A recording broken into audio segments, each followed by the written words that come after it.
नमस्कार दोस्तों, स्वागत है आपका आज की कक्षा में।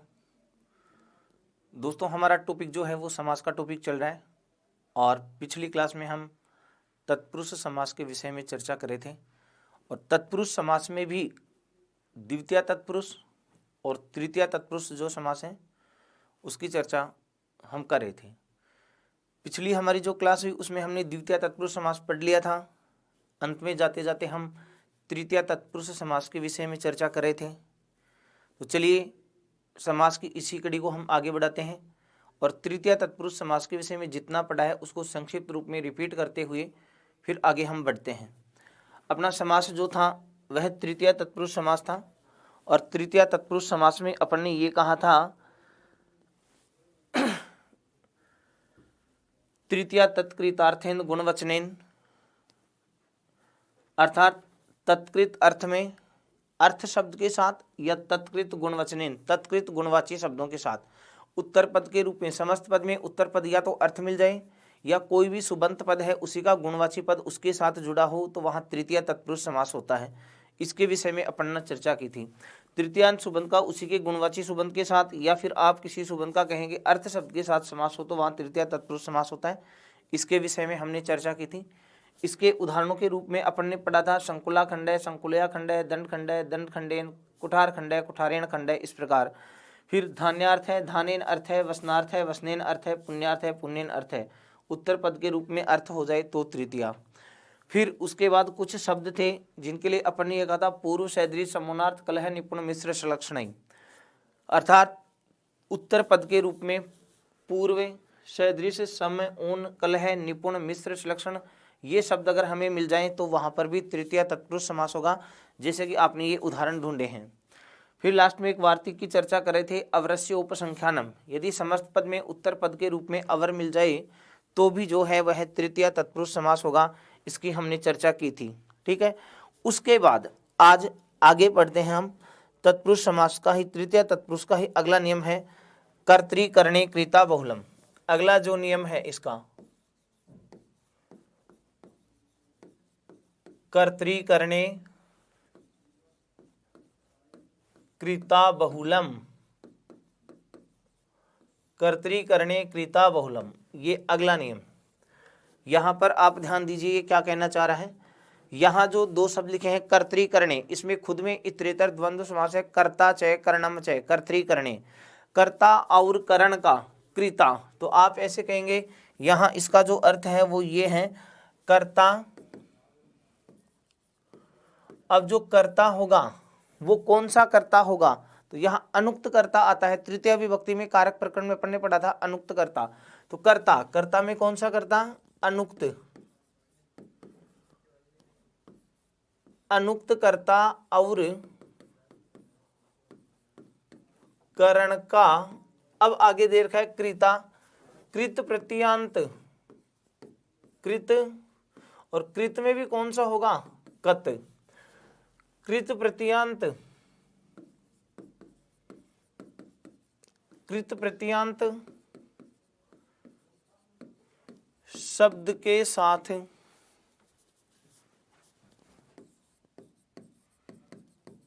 समास हो, कृत प्रत्यांत शब्द के साथ समास हो तो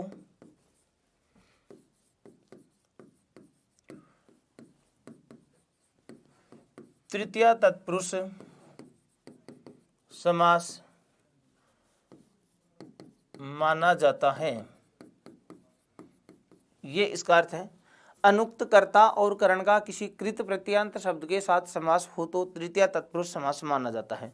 जैसे इसका उदाहरण ढूंढते अपन, अपने पास शब्द आ गया हरि त्रातः, ये उदाहरण है हरि त्रातः। अब त्रातः जो पद है उसमें त्रय धातु के साथ तय प्रत्यय का प्रयोग है या त्राण धातु के साथ कत प्रत्यय का प्रयोग है। तो त्रातः तो बचाया गया, रक्षा किया गया। और हरि, हरि द्वारा, तो रक्षा करने वाला कौन था, हरि। तो हरि यहाँ अनुक्त करता है। वैसे भी देखो कत प्रत्यय का प्रयोग कर्मवाच्य और भाववाच्य में होता है। पढ़ने प्रत्यय के टॉपिक में पढ़ा था कत प्रत्यय का प्रयोग कर्मवाच्य और भाववाच्य में होता है और कर्मवाच्य और भाववाच्य में जो कर्ता होता है वह अनुक्त कर्ता होता है। और अनुक्त कर्ता में अपन ने कहा विभक्ति कर्तरी करनी, उस तृतीया से कौन सी विभक्ति होती है? तृतीया। तो यहाँ कत प्रत्यांत शब्द होगा और उसके साथ यदि कर्ता है तो आप वहां पर उसमें तृतीया तत्पुरुष समास करेंगे। और तृतीया तत्पुरुष समास यदि हो गया तो पूर्व पद जो है उसमें तृतीया विभक्ति का प्रयोग होगा। तो इसका समास विग्रह ये हो जाएगा हरिणा त्रातः, हरि त्रातः, हरिणा त्रातः, ये इसका समास विग्रह हो गया। जैसे नख भिन्न है, नख भिन्न है, नख भिन्न में भिद धातु के साथ तय प्रत्यय का प्रयोग है। भिद धातु के साथ तय प्रत्यय है, तो भिद धातु के साथ तय प्रत्यय है तो भेदने का साधन कौन है? नाखून। तो नाखूनों से भेदा गया, क्या हो जाएगा? नाखूनों से भेदा गया। अब नाखूनों से भेदा गया है तो भेदने का साधन यहाँ पर नाखून है। तो नाखून पद जो है उसमें तृतीया विभक्ति का प्रयोग करेंगे और फिर जो शब्द बन जाएगा विग्रह जो होगा तो नखई भिन्न इति नख भिन्न है, ऐसे हो जाएगा नखई भिन्न है, नख भिन्न है। तो आपका जो समास विग्रह यहाँ पर होगा वह होगा नखई भिन्न है। इस तरीके से यहाँ समास विग्रह हो जाएगा। अब इसके और भी कई उदाहरण है वो और ले लेते हैं। जैसे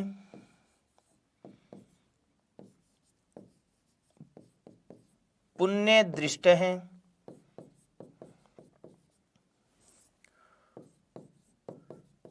गुरु पालिता,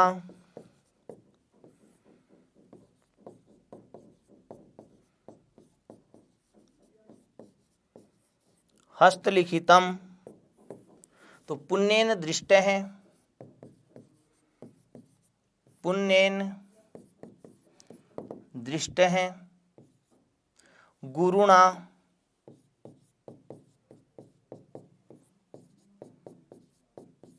पालिता। इसी प्रकार हस्तेन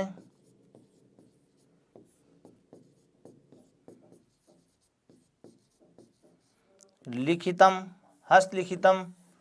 इसी प्रकार तत्कृतम तो हो जाएगा तेन कृतम।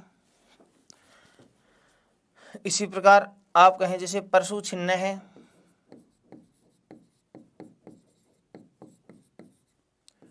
परशु छिन्न है तो परशुना छिन्न है। कालिदास कृतम, कालिदास कृतम तो कालिदासेन, कालिदासेन आगे हो जाएगा कृतम, कालिदास द्वारा कृत, इस रूप में, ठीक है ना। इसी प्रकार विद्याहीन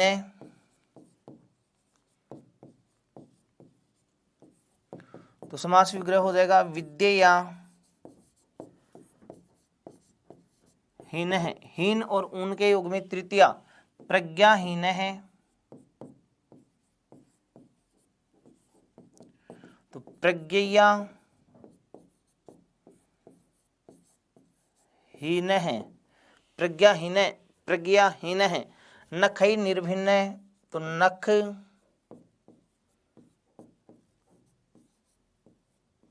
निर्भिन्न है तो हो जाएगा नखई निर्भिन्न,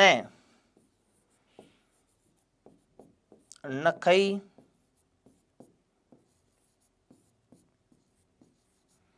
निर्भिन्न है।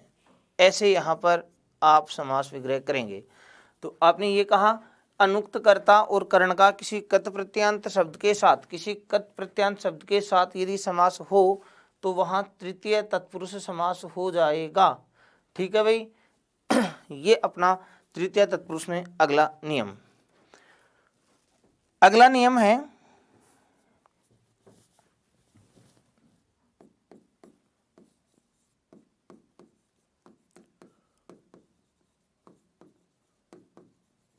कृत्यैरधिकार्थ वचने। इसका विच्छेद करते हैं पहले। कृत्यई प्लस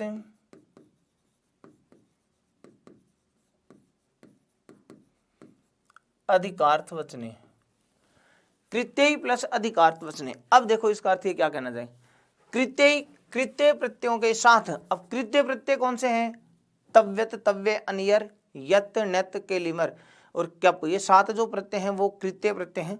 और इन कृत्य प्रत्ययों के साथ किसी सुबंत का समास हो रहा है और साथ ही वह अधिकार्थ वचन में हो। अब ये शब्द आ गया अधिकार्थ वचन।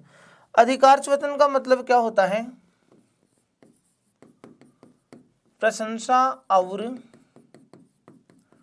निंदा। प्रशंसा और निंदा एक साथ, प्रशंसा और निंदा जब एक साथ प्रकट की जाती है उस अर्थ को कहा जाता है अधिकार्थ वचन।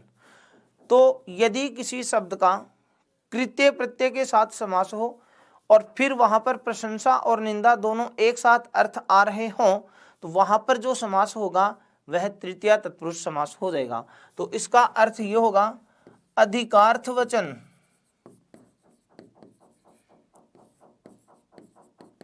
अधिकार्थ वचन में अर्थात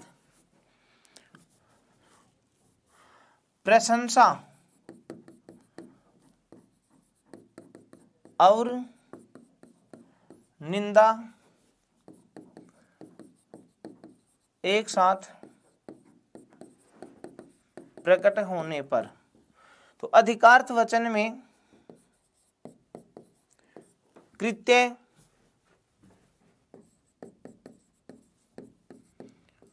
कृत्य प्रत्यांत शब्द का साथ, कृत्य प्रत्यांत शब्द के साथ किसी सुबंत का समास हो तो वह तृतीया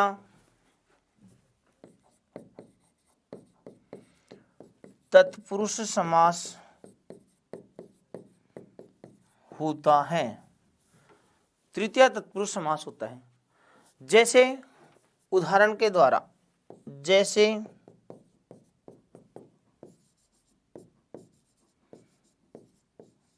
काकपेया और वातछेद्यम,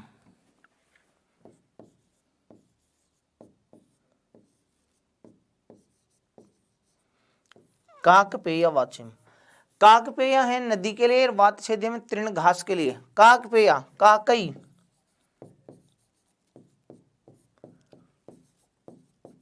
पेया नदी और वातेन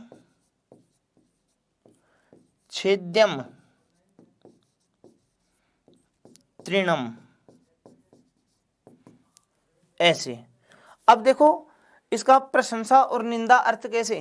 काकपेय कोवों द्वारा पीने योग्य, अर्थात नदी जल से ऐसी सुभर है, अत्यधिक भरी हुई है कि कोए जैसे छोटे प्राणी हैं वो भी आसानी से पानी पी सकते हैं। तब तो प्रशंसा होगी कि नदी काकपेय है, अर्थात जल से ऐसी भरी हुई है कि कोए जैसे छोटे प्राणी हैं वो भी उसमें आसानी से पानी पी सकते हैं। ये तो होगी इसकी प्रशंसा। और इसी अर्थ को निंदा में कैसे बदलें कि नदी ऐसी है, अपवित्र है या ऐसी तुच्छ है, मैली है कि उसमें कोए जैसे तुच्छ प्राणी ही पानी पी पाएंगे, तो इसको हमने निंदा कर दी। तो प्रशंसा और निंदा एक ही शब्द से हो गई, तो उसे आप कहेंगे अधिकार्थ वचन। दूसरा क्या है? वातछेद्यम तृणम, तृणम तिनके की कोमलता और तुच्छता, अर्थात वातेन वायु से छेदम उखाड़ने गया, इतना सरल स्वभाव, इतना कोमल भाव कि वायु के हल्के से सहारे से ही साथ हो गया, चला गया, तब तो उसकी कोमलता का भाव बताया गया। और आपने कहा वातछेद्यम तिनके की ऐसी तुच्छता कि वह हवा के हल्के से झोंके से ही उखड़ गया, तो वहां पर उसकी तुच्छता निंदा का भाव कर दिया। तो प्रशंसा और निंदा दोनों एक साथ होती हैं, उसे कहा जाता है अधिकार्थ वचन। और अधिकार्थ वचन में यदि कृत्य प्रत्यय, अब कृत्य में क्या है? यहाँ पेय में पा धातु के साथ यत प्रत्यय है और छेद्य में छिद धातु के साथ अण्यत प्रत्यय है, तो कृत्य प्रत्ययों का प्रयोग दे रखा है और फिर सुबंत के साथ कृत्य प्रत्यय से उगता गया, प्रशंसा और निंदा एक साथ अर्थ निकल जाए। ऐसी कंडीशन में आप वहां जो समास करेंगे वह हो जाएगा कौन सा? तृतीया तत्पुरुष समास। ठीक है।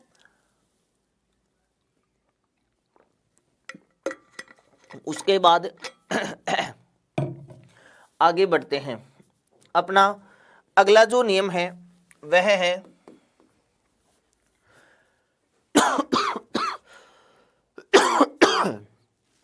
अन्येन व्यंजनम, अगला नियम, अन्येन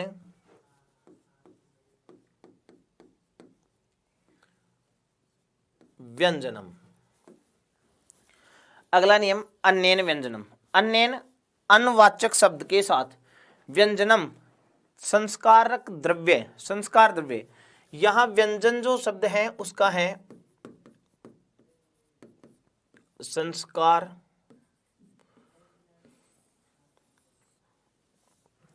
द्रव्य। संस्कारक द्रव्य अर्थात जो तरल पदार्थ होते हैं, भक्ष्य पदार्थों और तरल पदार्थों, वे व्यंजन के रूप में है।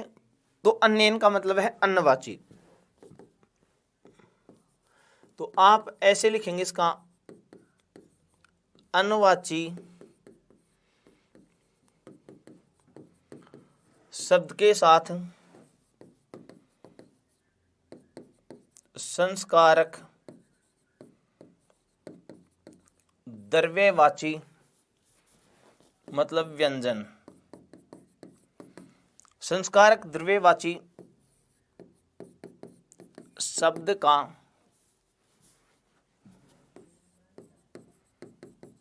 समास हो तो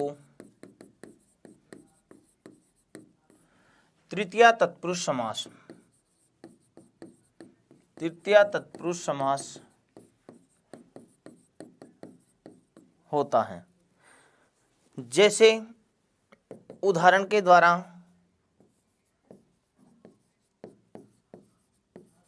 दध्योदन है, ये शब्द आ गया इसका दध्योदन है। अन्वाची शब्द तो ओदन, भात, चावल, वो अन्वाची है तो वो उत्तर पद के रूप में तृतीय विभक्ति का दे रखा है।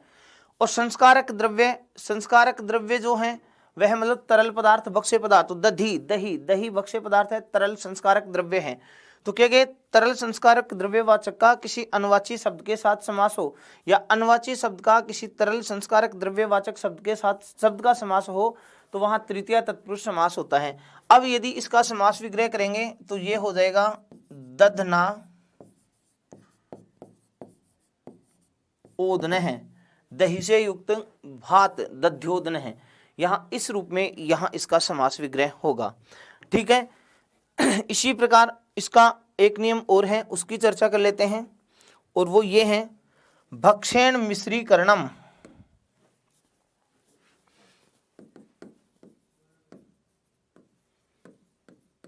भक्षेण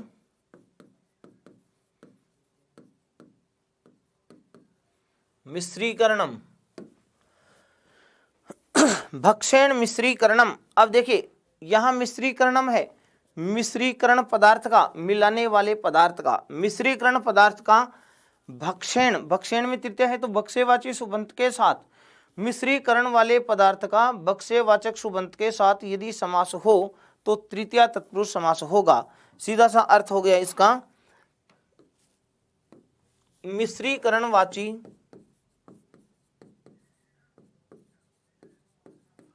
मिश्रीकरणवाची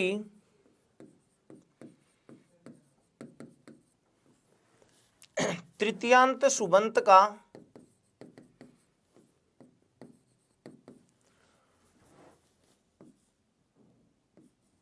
भक्ष्यवाची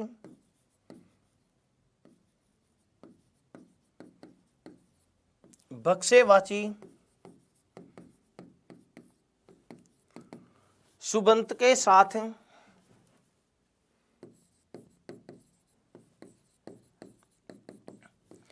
समास हो तो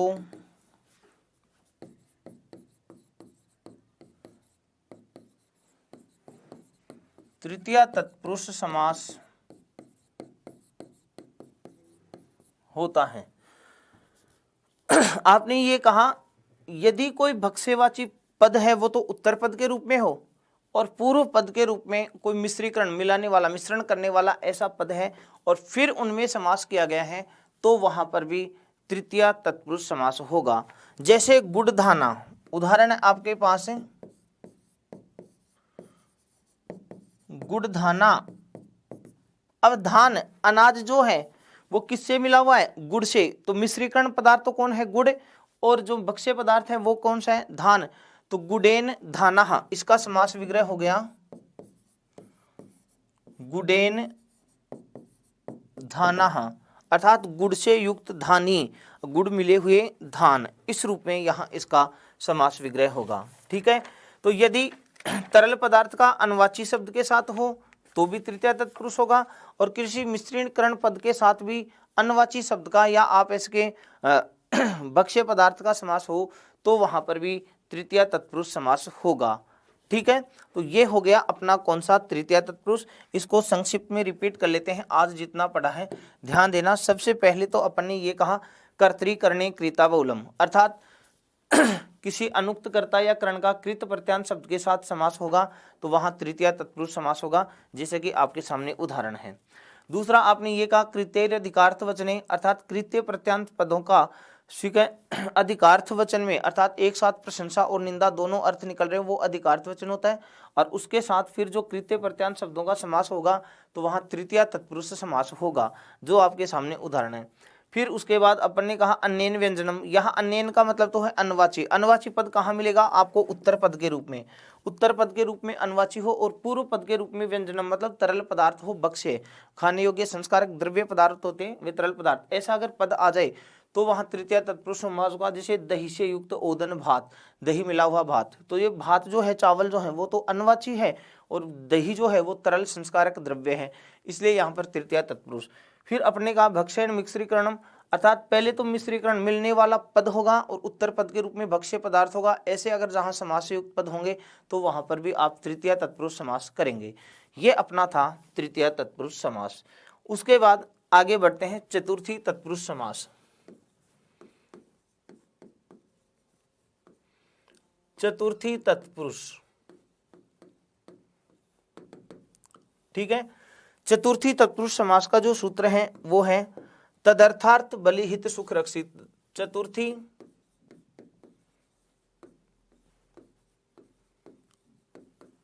तदर्थार्थ बलि हित सुख रक्षित, बलि हित सुख रक्षितई।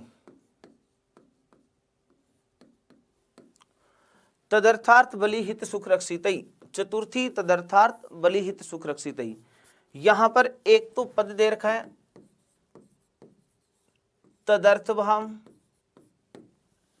तदर्थ भाव होने पर कौन सा भाव हो? तदर्थ भाव। तदर्थ भाव होने पर अथवा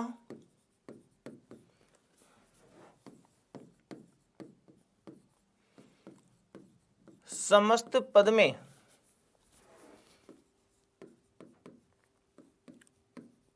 उत्तर पद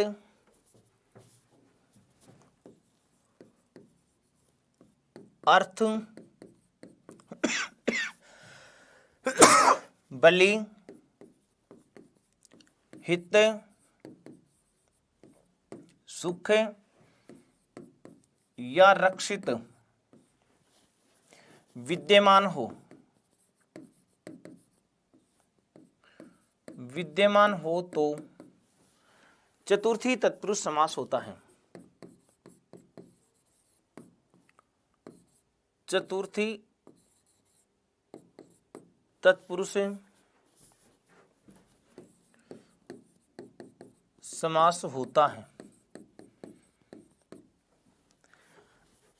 अब ये बात आ गई तदर्थ भाव। तदर्थ भाव क्या होता है? प्रकृति विकृति जो भाव होता है, संबंध होते हैं, वो तदर्थ भाव है। मतलब तदर्थ भाव को आप ऐसे समझें, तदर्थ भाव, तदर्थ भाव का मतलब है पहले तो आपको मिलेगी विकृति पद और फिर उसी का यहां मिलेगा आपको प्रकृति। विकृति और प्रकृति इस रूप में लिखे गए हैं, वो तदर्थ भाव होगा। विकृति का मतलब तो है विकृत रूप, विकृत, विकृत या ऐसे कह दो निर्मित, विकृत रूप या निर्मित रूप। और प्रकृति का मतलब है मूल रूप। ये तदर्थ भाव है। एग्जाम्पल के द्वारा, जैसे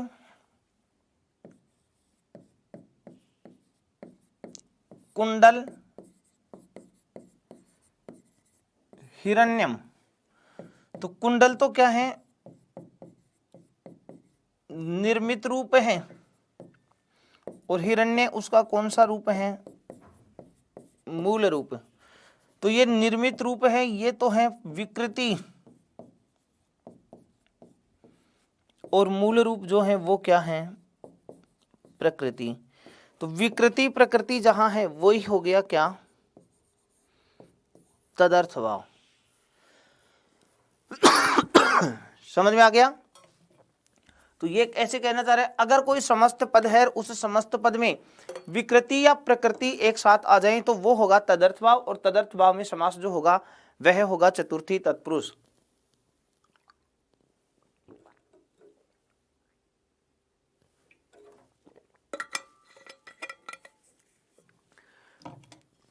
ठीक है।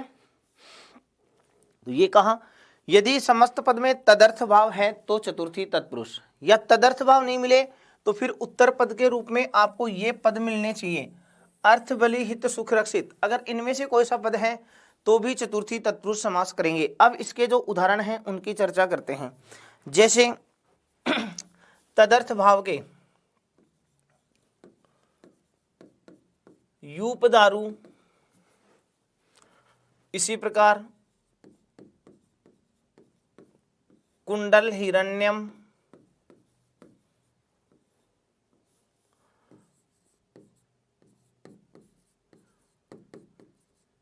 अलंकार हिरण्यम,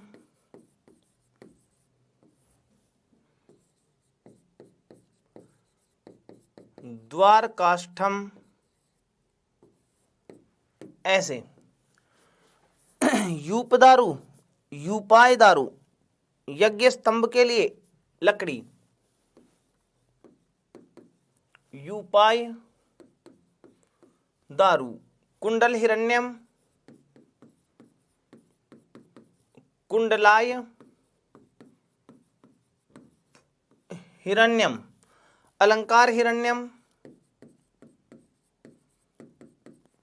अलंकाराय या अलंकारेभ्य, बहुवचन में लिख देंगे तो अलंकारेभ्य हिरण्यम, द्वार काष्ठम, द्वाराय,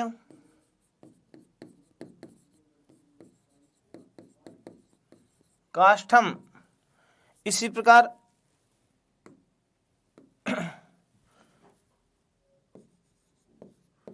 घट मृत्तिका, या आप ऐसे कह दो कुंभ मृत्तिका,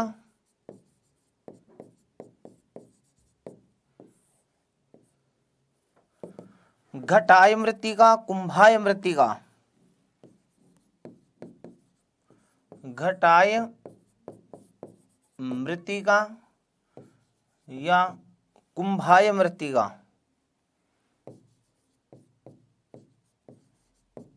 कुंभाय मृत्तिका। तो ये तो हो गए तदर्थ भाव के उदाहरण। ठीक है। अब उसके बाद अपन बात करते हैं अर्थ के साथ। अर्थ के साथ जैसे इसके प्रमुख उदाहरण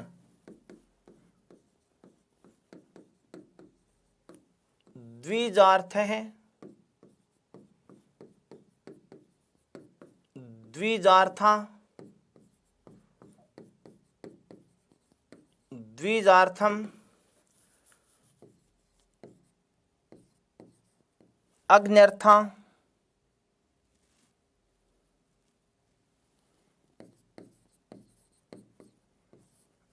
अग्न्यर्था। इसी प्रकार अपन कहें जैसे मदर्थम, त्वदर्थम, एतदर्थम। ठीक है, ये इसी के उदाहरण हैं। अर्था, अर्थ है, अर्थम इस रूप में आपको वहां जुड़ा हुआ मिल जाएगा। ठीक है भाई। इसी प्रकार आगे हम बात करें, उदकार्थ है, इंद्रार्थम, इसी का उदाहरण है।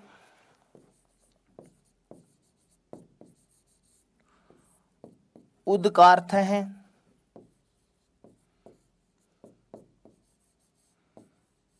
इंद्रार्थम। ऐसे यहां जो अर्थ पद आ रहा है, सुना, अर्थ तृतीया में व्याय था, अर्थ चतुर्थ में। यहां जो अर्थ है वो विशेष्य लिंग के अनुसार है। विशेष्य लिंग का किसी तीसरे पद के लिंग के अनुसार प्रयुक्त होता है। यदि तीसरा पद अर्थ जो निकलेगा वो पुल्लिंग है तो पुल्लिंग में अर्थ है, और स्त्रीलिंग का है तो अर्थ, और नपुंसक लिंग है तो अर्थम, वो अन्य पद के लिए प्रयुक्त होते हैं। तो विशेष्य लिंगता, यहाँ जो अर्थ है वो अन्य विशेष्य लिंग के अर्थ को बताने के लिए प्रयुक्त होता है। अब इसमें विग्रह क्या होगा, तृतीया में तो तृतीया के साथ अर्थ के स्थान पर अर्थ ही लिखा जाता है। यहां पर आप ध्यान देंगे, यहां अर्थ शब्द के साथ जब हम विग्रह करेंगे तो पूर्व पद में तो चतुर्थी विभक्ति हो जाएगी, ध्यान से समझ लो, पूर्व पद में तो चतुर्थी विभक्ति हो जाएगी, लेकिन उत्तर पद जो है, उत्तर पद जो है उसमें यदि अर्थ है लिखा है पुल्लिंग का, तो सुनो विग्रह का तरीका, यदि आपको अर्थ है मिले तो आप लिखेंगे अयम, यदि आ गया अर्था तो हो जाएगा इयम, और अगर अर्थम लिखा हुआ है, अर्थम, तो आप लिखेंगे वहां इदम। ये तीनों लिंगों में जिस लिंग में अर्थ का प्रयोग है उसी लिंग में आप इदम शब्द का प्रयोग कर देंगे। ठीक है भाई, ये आप यहाँ विशेष ध्यान रखेंगे इसमें। अब चलो इनका विग्रह करते हैं। सबसे पहले लिखा है द्विजार्थ है, तो द्विज में तो चतुर्थी कर दीजिए द्विजाय। अब आगे अर्थ है तो अयम, अयम द्विजार्थ है अयम, क्या तीसरा अर्थ, अन्य कौन सा, सूप। इसी प्रकार द्विजाय इयम, अब अन्य पद के लिए कौन सा, जैसे यवागु, यवागु जो है, ठीक है ना, जो और चने के आटे से, भुने हुए आटे से बनी हुई लपसी, या जो के भुने हुए जो के आटे से बनी हुई लपसी, उसको यवागु कहा जाता है। द्विजार्थम तो द्विजाय इदम, ये पय्य के रूप में प्रयुक्त होता है। इसी प्रकार अग्न्यर्था, अग्नेय, अब अर्था स्त्रीलिंग है, इयम, अग्नेय इयम, क्या आहुति, आहुति के लिए प्रयुक्त है अग्न्यर्था। मदर्थम मह्यम, मदम है वो, मद जो है वो अस्मत् के लिए है, तो मह्यम, मह्यम आगे इदम, मह्यम इदम, क्या धनम।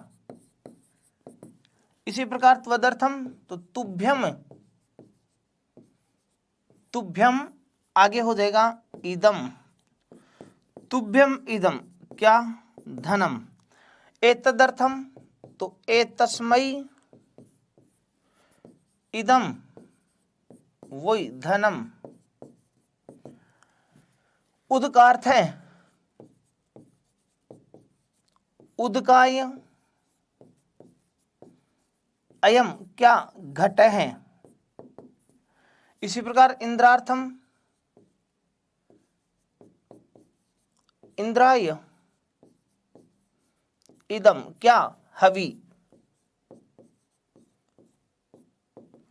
हवि जो है वो इंद्र के लिए, ठीक है ना। तो आपने ये कहा उत्तर पद के रूप में यदि अर्थ है तो भी वहां पर यहाँ पर चतुर्थी तत्पुरुष समास हो जाएगा। और एक बात आपको बता दूं विशेष जानकारी के लिए कि ये जो प्रश्न है यहाँ पर, ये मदर्थम, ये वाला प्रश्न, ये संस्कृत शिक्षा विभाग का जो पेपर लगा था पिछला, उसका सेकंड ग्रेड में आरपीएससी ने ये वाला प्रश्न पूछा था मदर्थम, और इसका समास विग्रह होगा मह्यम इदम। ठीक है, तो ये प्रश्न आपको आरपीएससी द्वारा पूछा गया है इन उदाहरणों में से। चलिए, अर्थ के साथ चतुर्थी तत्पुरुष तदर्थ भाव के साथ हो गया, दूसरा अर्थ पद के साथ चतुर्थी हो गया। इसके अलावा बलि हित सुख रक्षित और भी पद हैं, उनके साथ भी चतुर्थी होता है। तो अब उनके उदाहरणों की चर्चा करते हैं। आगे के उदाहरण हैं जैसे एग्जाम्पल अपने पास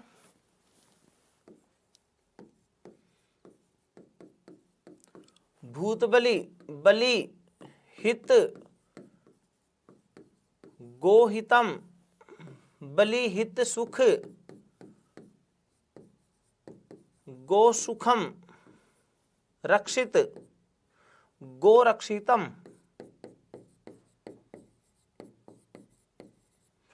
गो रक्षितम। ऐसे उदाहरण कोई सा भी आ जाए। जैसे अपन ने कहा प्रजा हितम राष्ट्र हितम प्रजा सुखम प्रजा रक्षितम छात्र हितम छात्र रक्षितम। ऐसे तो उत्तर पद के रूप में बलि हित सुख रक्षित इनमें से अगर कोई सा मिल जाए तो भी चतुर्थी तत्पुरुष समास, और चतुर्थी तत्पुरुष समास करना है तो पूर्व पद में चतुर्थी का प्रयोग कर दीजिए। जैसे भूतेभ्यः प्राणियों के लिए बलि, भूतेभ्य बलि, गोभ्य बलि, अगर एक वचन में कर देंगे तो गवे बलि, गोभ्य बलि या गवे बलि, गो सुखम गवे सुखम एक वचन में, और बहुवचन में कर देंगे तो गोभ्य सुखम। इसी प्रकार गोरक्षितम गवे रक्षितम, या फिर आप ऐसे कहेंगे गोभ्य रक्षितम। इसी प्रकार प्रजाहितम, प्रजा शब्द हमेशा बहुवचन में होगा, ध्यान रखना। प्रजाभ्य हितम राष्ट्रहितम राष्ट्राय हितम प्रजा सुखम प्रजाभ्य सुखम। इसी प्रकार प्रजा रक्षितम प्रजाभ्य रक्षितम, प्रजा के लिए रक्षित। तो उत्तर पद के रूप में बलि हित सुख रक्षित अगर विद्यमान हो तो वहां पर भी कौन सा समास करेंगे? चतुर्थी तत्पुरुष समास करेंगे। ठीक है, लिख लीजिए, फिर उसके बाद आगे बढ़ते हैं।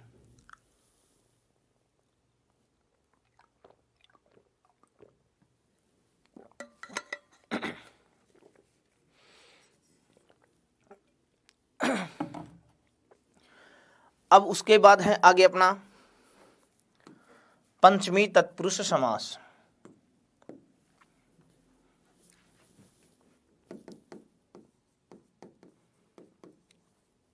पंचमी तत्पुरुष,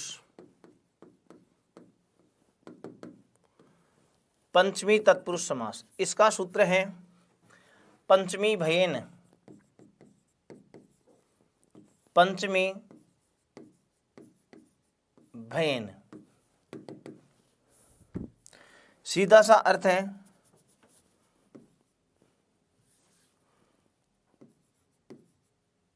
किसी सुबंत का,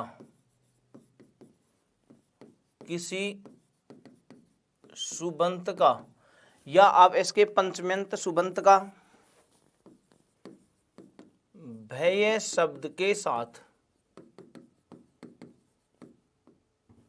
भय शब्द के साथ समास हो तो पंचमी तत्पुरुष समास होता है। पंचमी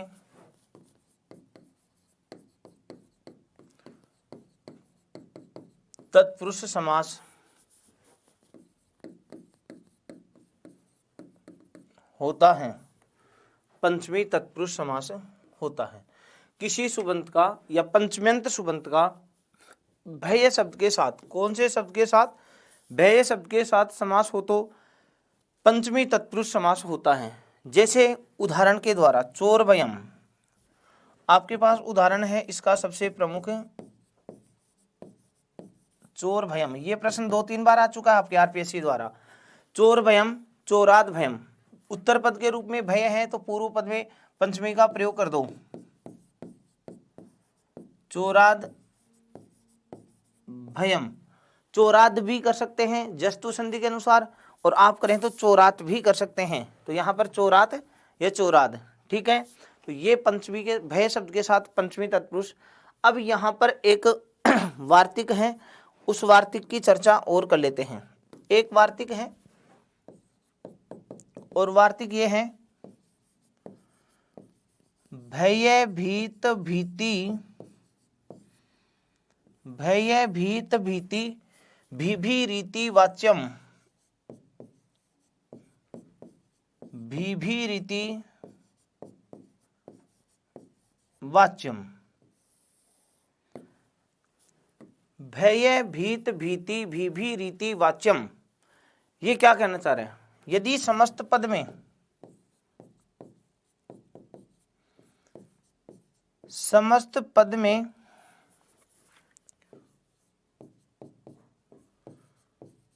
उत्तर पद भय भीत भीति अथवा भी विद्यमान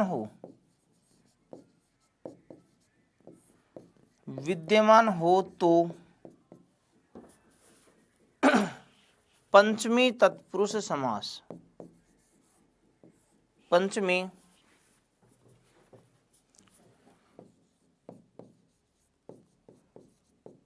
तत्पुरुष समास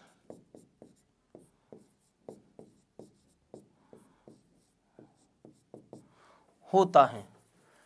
समस्त पद में उत्तर पद में भय भीत भीति भी विद्यमान हो तो पंचमी तत्पुरुष समास होता है।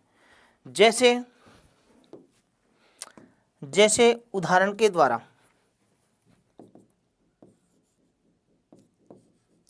वृक भयम, वृक भीतः, सर्प भी,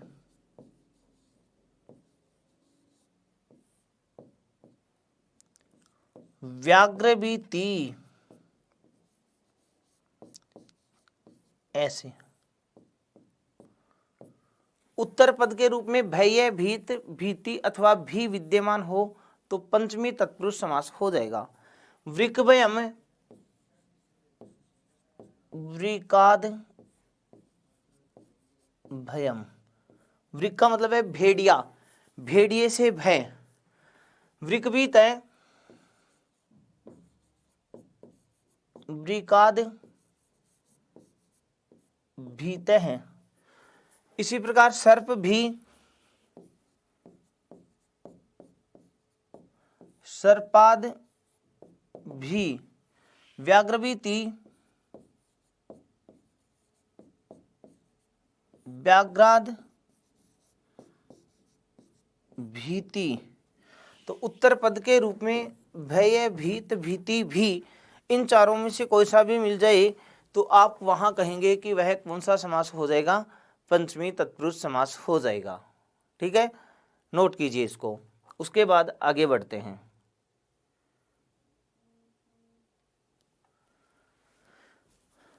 अगला नियम है इसका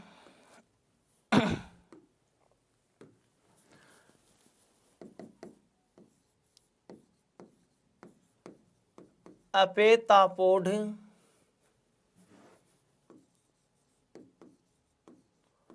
मुक्त पतित अपत्रस्तैरल्पस्य है।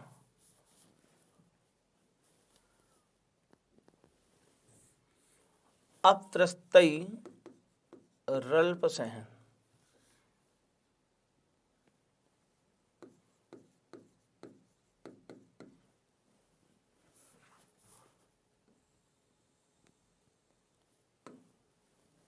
अपे तापोड मुक्त पति तापत्रस्तैरल्पस्य हैं।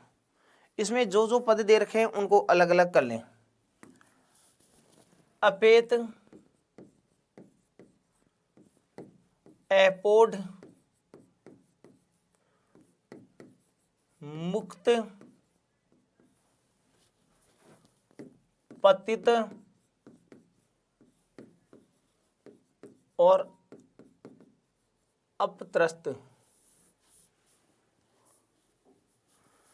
ये पद हैं। इन अपत्रस्तै अल्पशः कहा गया है, इन पदों के साथ भी पंचमी तत्पुरुष समास होगा।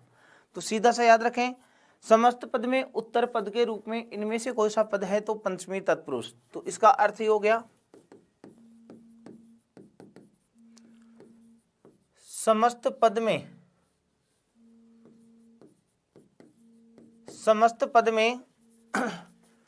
उत्तर पद अपेत अपोढ़, समस्त पद में उत्तर पद अपेत अपोढ़ मुक्त पतित अथवा अपत्रस्त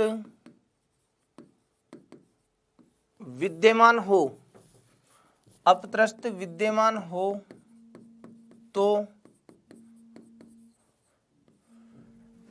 पंचमी तत्पुरुष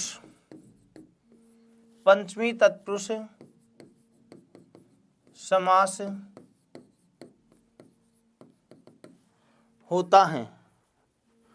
पंचमी तत्पुरुष समास होता है। उत्तर पद के रूप में कौन से हों? या तो हो आप कहें अपेत अपोढ़ मुक्त पतित अपत्रस्त, इनमें से अगर कोई सा पद उत्तर पद के रूप में विद्यमान है तो पंचमी तत्पुरुष समास होगा। अब इसको उदाहरणों से समझ लेते हैं। उदाहरण लेते हैं उनके, जैसे उदाहरण सुखा पेत है,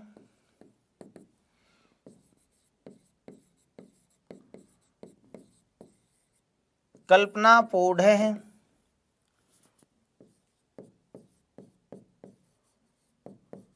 रोग मुक्त है, या आप ऐसे कह दो चक्र मुक्त है। फिर उसके बाद पतित, आप ऐसे कहें जैसे वृक्ष पतित है, या आप इसको कह दो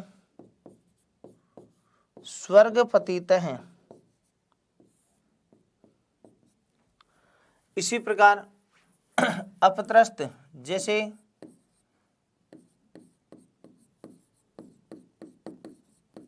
तरंगापत्रस्त हैं, ऐसे ये पद आ गए। अब अपन ने ये कहा उत्तर पद के रूप में अपेत अपोढ़ मुक्त पतित या अपत्रस्त शब्द विद्यमान है तो पंचमी तत्पुरुष, तो इनके साथ पंचमी करेंगे तो हो गया सुखात अपेत है। इसी प्रकार कल्पना यहाँ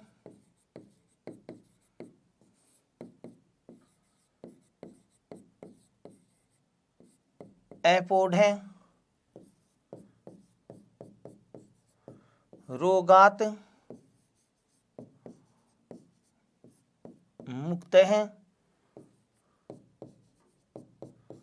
चक्रात मुक्त है, वृक्षात पतित है, स्वर्गात पतित है। इसी प्रकार आगे हो गया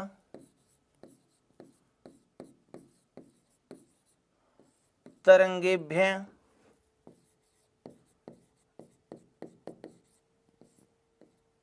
अपत्रस्त हैं। ठीक है ना। तो उत्तर पद के रूप में अपेत अपोढ़ मुक्त पतित अपत्रस्त ये शब्द विद्यमान हो तो वहां पर पंचमी तत्पुरुष समास हो जाएगा। अब एक बार ध्यान देना, यहां हम ये चर्चा करें कि पतित शब्द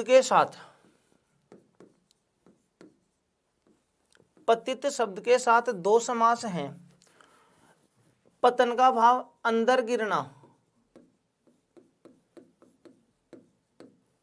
गिरना होगा तब तो द्वितीय तत्पुरुष और अलग होना हो, पतित का भाव पतन का भाव अलग होना हो तो पंचमी तत्पुरुष पंचमी तत्पुरुष। जैसे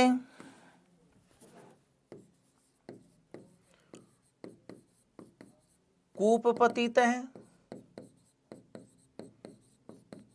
गर्त पतित है,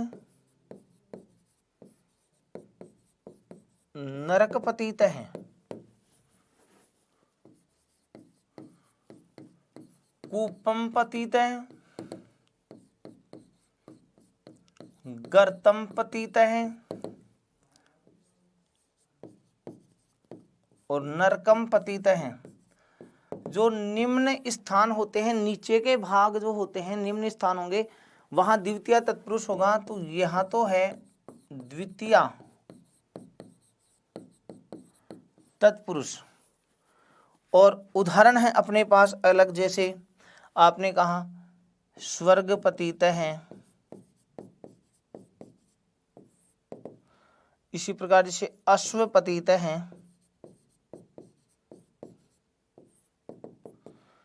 अपने कहा जैसे वृक्ष पतित है। तो यहां जो उच्च भाग होंगे वहां पंचमी हो जाएगा। स्वर्गात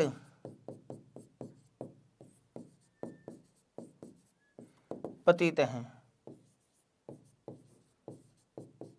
अश्वात पतित हैं, वृक्षात पतित हैं। यहाँ जो हैं वे हैं पंचमी तत्पुरुष। तो पतित शब्द के साथ कितने समास होंगे? पतित शब्द के साथ जो हैं वो 2 समास होते हैं। पतित शब्द के साथ द्वितीय तत्पुरुष भी होता है और पतित शब्द के साथ पंचमी तत्पुरुष भी होता है। यदि गिरने का भाव आप कहें, गिरने का भाव यदि अलग होना है, गिरने का भाव यदि अलग होना है तो आप वो कहेंगे पंचमी तत्पुरुष होगी, और गिरने का भाव अंदर गिरना हो तो आप वहां पर जो है वो द्वितीय तत्पुरुष समास करेंगे। ये आप ध्यान रखेंगे, ठीक है ना। पतित के साथ द्वितीय और पंचमी, अलग होने का भाव है तो पंचमी तत्पुरुष हो जाएगा, और साथ कहें अंदर गिरने का भाव है तो द्वितीय तत्पुरुष होगा। तो यहाँ होगी पंचमी तत्पुरुष, ठीक है। अब पंचमी के कुछ नियम और भी हैं, उनकी भी चर्चा कर लेते हैं।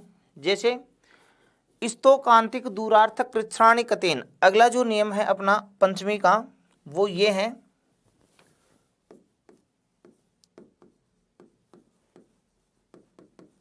स्तोकांतिक दूरार्थ कृच्छ्राणि, दूरार्थ कृच्छ्राणि तेन, स्तोकांतिक दूरार्थ कृच्छ्राणि कतेन, ये जो सूत्र है इससे हम चर्चा करते हैं ये क्या कहना चाहते हैं। स्तोकांतिक दूरार्थ कृच्छ्राणि कतेन, अब इसमें जो जो शब्द हैं उनको अलग अलग कर लें, फिर पता चल जाएगा ये क्या कहना चाह रहा है। स्तोक अंतिक दूर, दूरार्थ में दूर प्लस अर्थ, दूर, और कृच्छ्र, कृच्छ्र ये है कृच्छ्र, है ना। और आगे दे रखा है कतेन, कतेन का मतलब है तय प्रत्यांत, ठीक है। अब देखो स्तोक का मतलब थोड़ा, अल्प, कम, अंतिक यानी पास, समीप, अभ्यास। स्तोक अल्प, थोड़ा, कम, अंतिक पास, दूर, दूर, और कृच्छ्र कष्ट, ठीक है ना। ये तो ये क्या कहना चाह रहा है, अगर समस्त पद में, सुन लें, समस्त पद में पूर्व पद के रूप में स्तोक, अंतिक, दूर, कृच्छ्र या इनका अर्थ प्रकट करने वाले इनके समानार्थी शब्द हों, और उत्तर पद में तेन, कत प्रत्यांत यदि शब्द हो तो वहां पंचमी तत्पुरुष समास होता है। तो इसका अर्थ ये हो गया, यदि समस्त पद में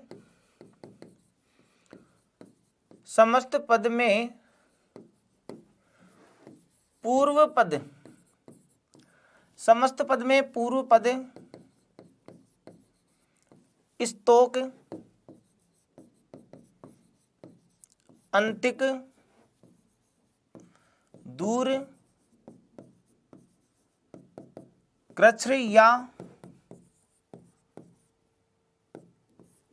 इनका अर्थ प्रकट करने वाले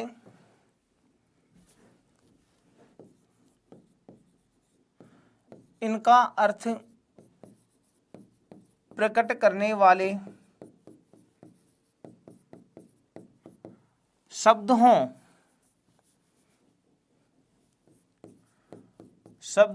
तथा उत्तर पद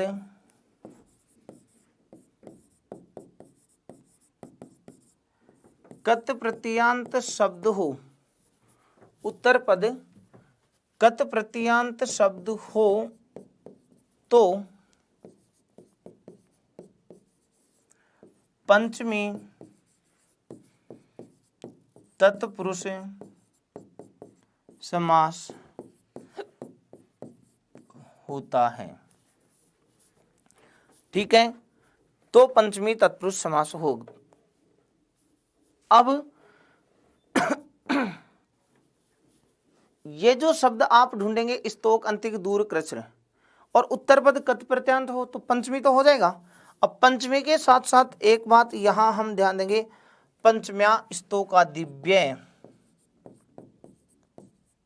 पंचम्या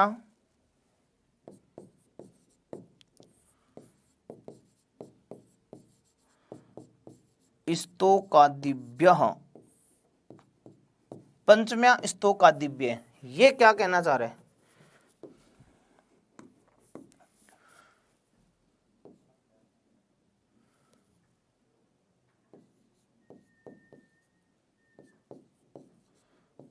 पंचम्यंत स्तोक आदि, पंचम्यंत स्तोक आदि शब्दों के बाद उत्तर पद रहते, उत्तर पद विद्यमान होने पर, उत्तर पद विद्यमान होने पर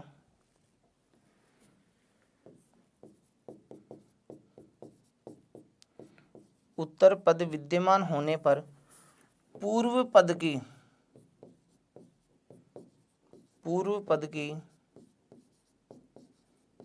विभक्ति का लोप नहीं होता है।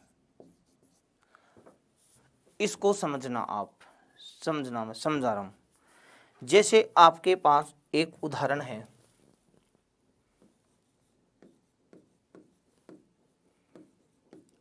अल्पात मुक्त है, या आपने कहा स्तोकात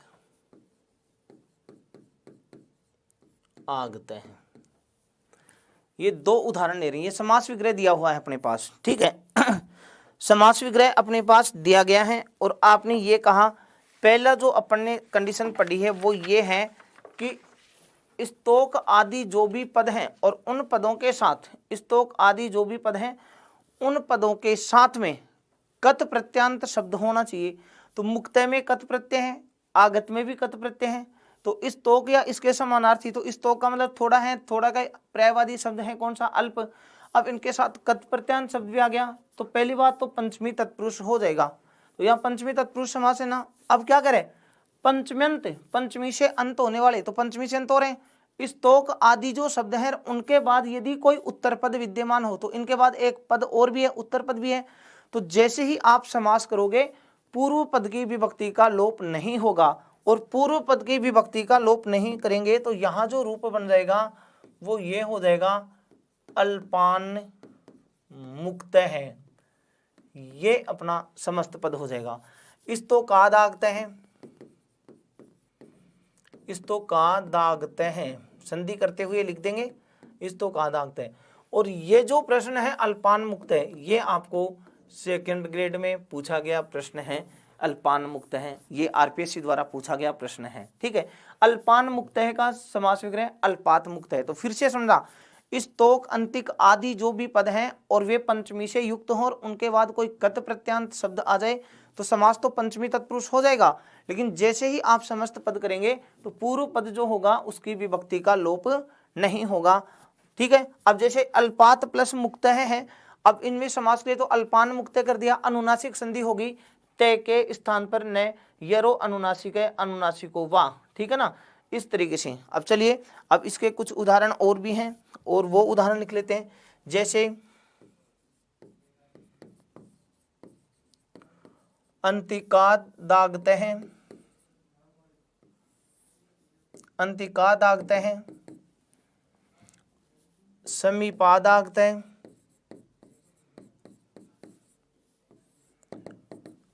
अभ्यासादागत है,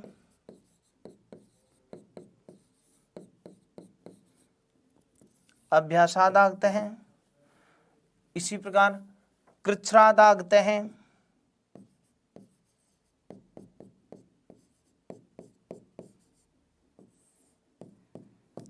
इसी प्रकार दूरादागत है,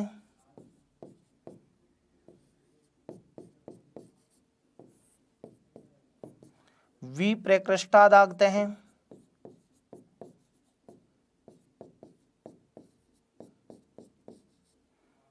विप्रकृष्टादागत है। ऐसे ये इसके उदाहरण हैं। अब इनका समास विग्रह करेंगे तो बस संधि विच्छेद कर दो, समास विग्रह हो जाएगा यहाँ से। जैसे अंतिकात